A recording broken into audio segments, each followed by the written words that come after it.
Good evening, councillors, and thank you for joining us for the Regeneration Housing and Scrutiny Review Board. Have we got any apologies? Councillor Evans. Okay, anybody else? No? Okay, late items introduced by the Chair. I have one that I would like to introduce. It was very sad that an MP was murdered the other day, Sir David, and it made me think that sometimes we put ourselves in danger at times. I know I had an incident happen to me yesterday. Long story short, somebody asked me to go and have a look at something that somebody else had done, and the builder in question was there. And when I started questioning him about it, he was face to face with me, really wanted to fight. And I'm quite a placid character. And it's not the only incident that's ever happened to me. And so I think we need to hold a minute's silence, but also to remember all of us that are public servants that we do put ourselves in danger, and we need to be very careful. If we all stand, please.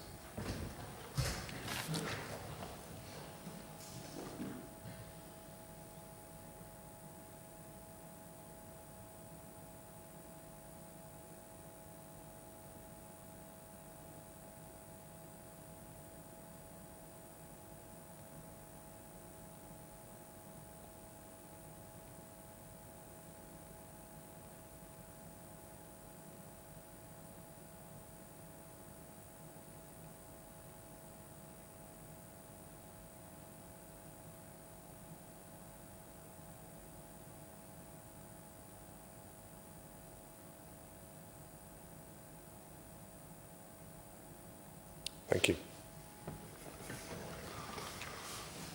Right, so declarations of interest. Anybody? No, you're all interested then, that's even better. The minutes held on the meeting of the 29th of June, I wasn't here for that meeting. Councillor Evans, does anyone tell me are they a true record? Councillor Grimmadale.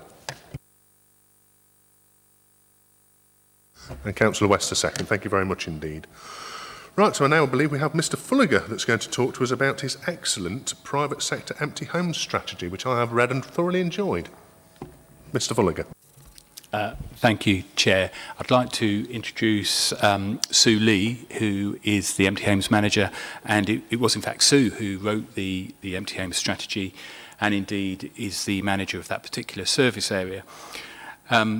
Members have seen the Empty Homes Strategy earlier this year. Sue and a colleague brought it to your attention and you went through the strategy itself at that point, and then the strategy was subsequently approved at Cabinet.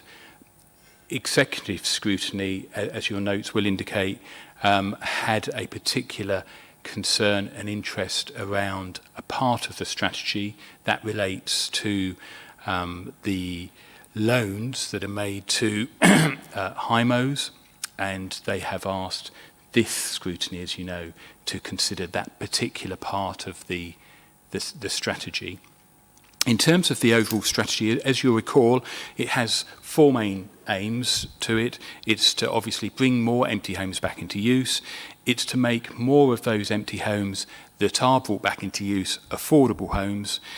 It's to improve the energy efficiency of those homes that are brought back into use. And the strategy also now looks to retrieve more debt that is owed to the council by the owners of empty homes, and that might be debts such as care home debts or other debts relating to works in default and that sort of thing, Chair. So that's very briefly just a reminder of what the strategy itself covers. Chair, would you like me to run through the Cabinet members, Cabinet and officers thinking in relation to the specific issue that executive scrutiny passed yourselves? Okay, thank you.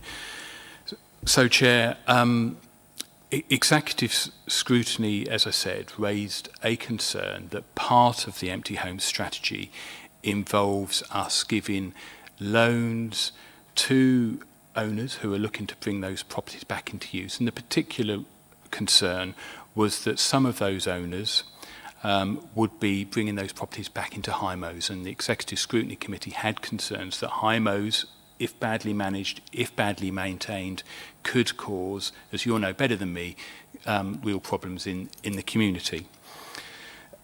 The Cabinet considered that concern put forward, but nevertheless felt it would like to continue to give loans to owners who were proposing to bring a property back into use, even if it's for the purpose of a HIMO.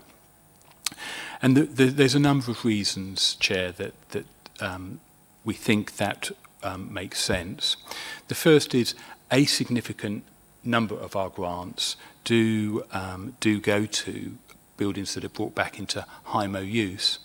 And if we were to stop that, it would have a real and a significant impact on the performance of the empty homes team in terms of bringing empty homes back into use. We should also stress that the owners of HIMOs who engage with us, who come to Sue looking for a loan, are generally very reputable and who deliver quality development. It's, from our anecdotal experience, it's the lower end of HIMOs that are badly managed, badly maintained, that cause the problems, and those owners don't tend to engage with us and ask us for a loan. A lot of the HIMOs that our team have supported through a loan go on to be taken up by young executives who are working at Rolls-Royce, Alstom, as was Bombardier, the NHS, and some of the other large employers around the city. They're quality developments that are then well maintained and well managed for young professionals. And it's quite important, we feel, within the housing market that we do facilitate these types of quality developments so that these young executives have somewhere that is affordable within the city, because we know that one of the problems that the city faces more widely is that whilst average wages are high, one of the highest in the country, most of that wealth, or most of the people who earn that wealth, live outside of the city, and it is part of the wider city strategies to try and attract people who earn those higher wages to stay within the city. And this is a way of doing that, albeit it's typically for younger single people.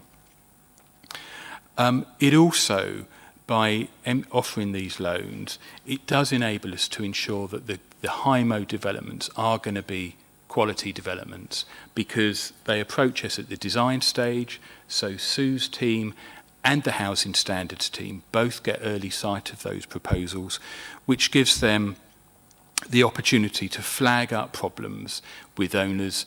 And obviously it's much better for us as a council to do that at an early stage, and it's better for the owners to have these problems pointed out to them before they've gone to the expense of doing building works, and then understandably they're more reticent to put those works right because it involves a lot of expenditure if a HIMO is built to bad standards. So it gives us early intervention, and it gives the housing standards team an early heads up as well as to where problems may arise in the future.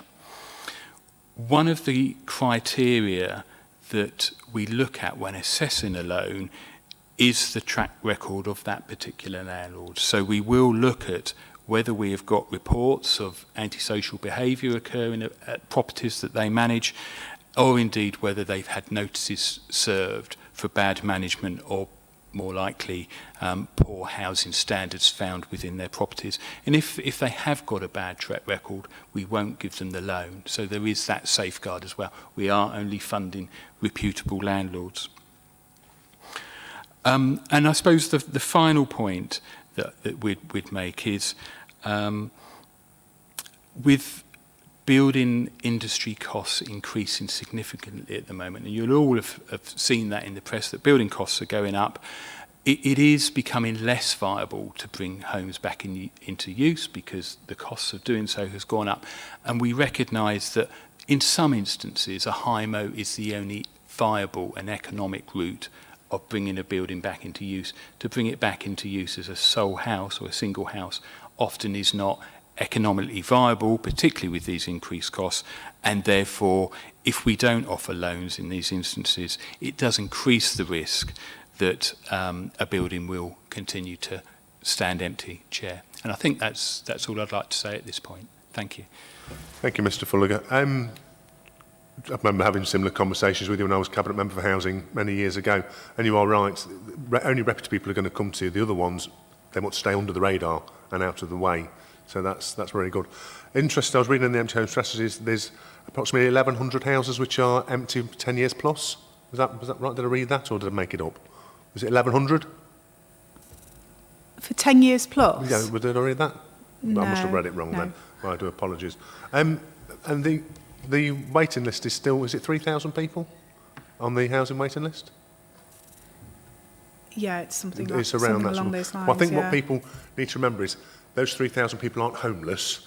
They're just on a waiting list to try and get council accommodation as opposed to private accommodation because their accommodation is cheaper. So anyway, more importantly, have you got any questions for Mr. Fulliger? Shiran. Thank you, Chair. First and foremost, congratulations on this, Ian and Sue. I mean, you've done a great job.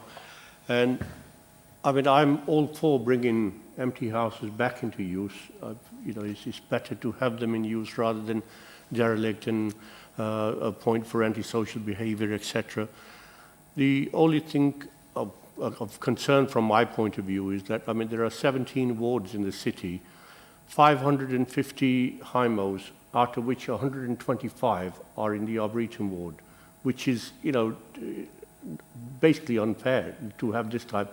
What I don't want to see is that these sort of houses that are being brought into use, landlords who otherwise would have probably rented to families, you know, will want to convert them into flats or bedsits and sort of blight the lives of people further. So what I'd like to see is a proportionate amount of HIMOs introduced across the city rather than everybody just saying, well, you know, we'll dump it in Arboretum.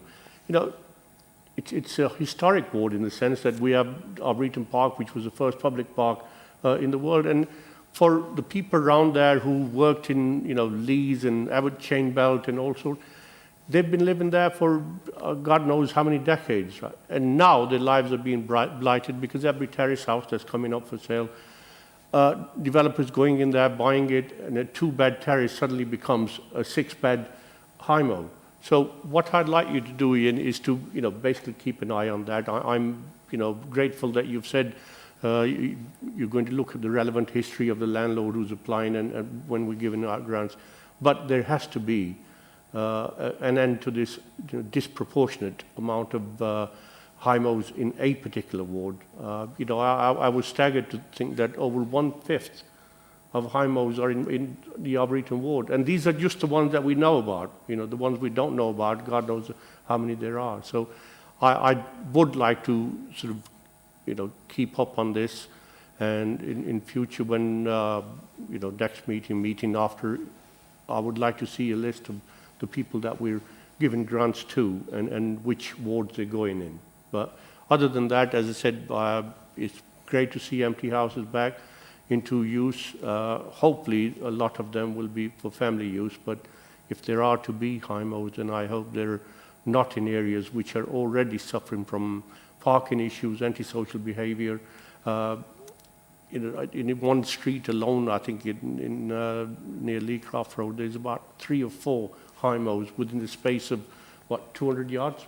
You know, and they've blighted the lives of people who've been living there with their families for a long time. So please keep an eye out on who we're giving grants to and also make sure that it's proportionate in terms of the wards. Thank you. I think that's a fair comment. What concerns me there is if there are 2-bedroom terrace houses that are being turned into HIMOs, that's a real concern. I do know a bit about this, obviously. Arboretum Square, if you go there, the houses there are enormous. They're beautiful, fabulous houses. Who can afford to buy and live in one of those? So I understand why they get turned into houses of multiple occupation. I understand why that happens, but what I'm very concerned about is, and I would like Ian to look at this for us, if we're getting 2-bedroom terraced houses that are being turned into 6-bedroomed houses of multiple occupation, That needs to be looked at, because that's really not what we want. Do we know if there is any of those about, Sue, Ian? Two-bedroom terraces being turned into HMOs, I don't tend to come across. 3, possibly. 4, definitely. A number of them that have approached us have actually been ex-commercial buildings that would never be brought back into use as a family unit.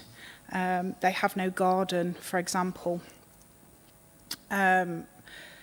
So they're sort of ideal, and the viability, because of their ex-commercial nature, the viability to convert them into individual self-contained units is quite, it's high. So HMO has been the best viable use for them. Yeah, I would be interested in finding out more about any two-bedroomed HMOs. However, if they are of that size, they're permitted under planning law, and they are non-licensable if they're for 5 people or less. So it's very difficult for us to find out about them anyway.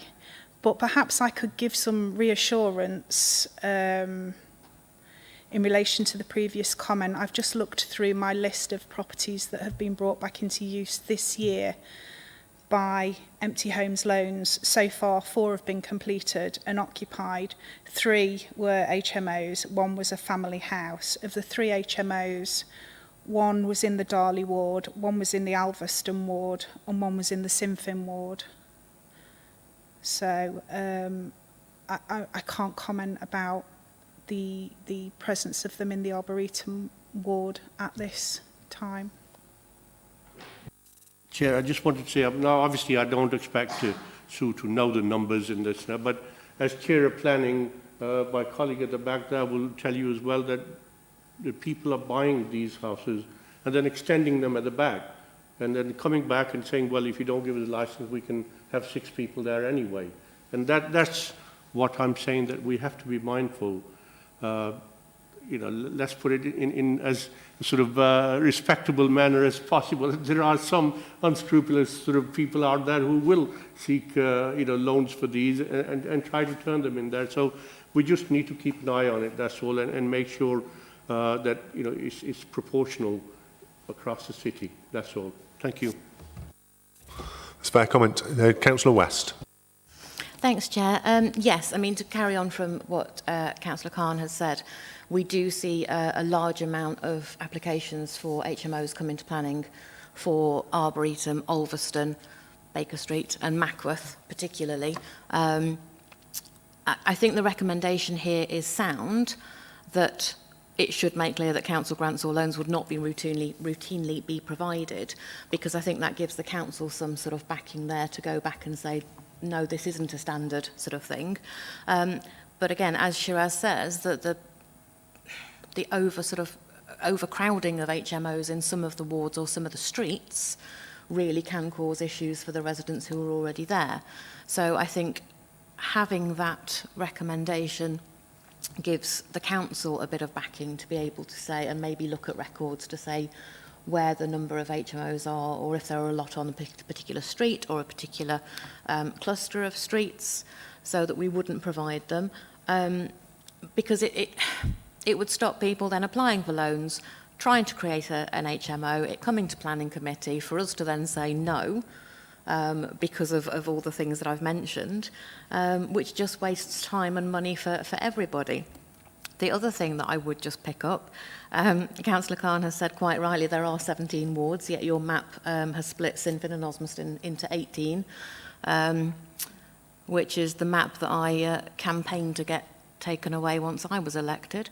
And also a couple of questions, and I'm sorry if I missed this when this was brought to us on one of our online meetings, but on the results of the sort of equalities answers, there's a couple of things that really concern me. There's an answer of, are you man/boy, woman/girl, or in another way? I'm not entirely sure the wording of that is particularly appropriate. And there's also I consider myself to be heterosexual/straight bisexual, a gay man, a gay/women lesbian. Again, not convinced that the wording of those are entirely appropriate. I'd like to see those amended and certainly never see the light of day on some of our surveys again. Well, it's a fair comment, that, on the last point. Anybody else? Can I comment? Of course you can. Sorry. Yeah. I mean, those comments can go back to the consultation team that run the consultation exercises for the strategy. That's no problem. We do, if we have evidence of antisocial behaviour in certain streets, there are certain streets where we will not approve loans for HMOs. So if there is any evidence that you want to submit to us regarding certain streets, the Housing Renewal Review Group can consider that as part of their process of deciding whether or not to approve a loan. I can't say that it would prevent an HMO being developed. It may just take a lot longer for the owner to do that work. They may well still go ahead and do it without a loan from the council. Most of our loan applications, if planning consent is required, they have gained planning consent beforehand because our loans have to be completed within 12 months. So we advise people to, if anything needs planning consent, whether it's for a self-contained family home that they're wanting to extend, we expect them to get planning consent first before a loan application is submitted. So again, if something is approved by planning, it's beyond the realms of the empty property strategy. Okay. Councillor Cone. It's an interesting point that Sue made, actually, in terms of, checking out the area, whether there has been antisocial behaviour and what have you. I would suggest that you possibly, speak to the ward councillors, because the first point of contact people have is the ward councillor. They phone them up, and then the ward councillor gets involved with the neighbourhood team, and they, with the police and etc. So, where possible, and it's for everyone's benefit, not just for a particular ward, that if you are sort of minded to grant somebody or give a grant to somebody, that is possibly worthwhile asking a local councillor if there are any issues in that particular street, and that way not only is the ward councillor involved, but yourselves are covered as well by saying that we did sort of dig into the background of this.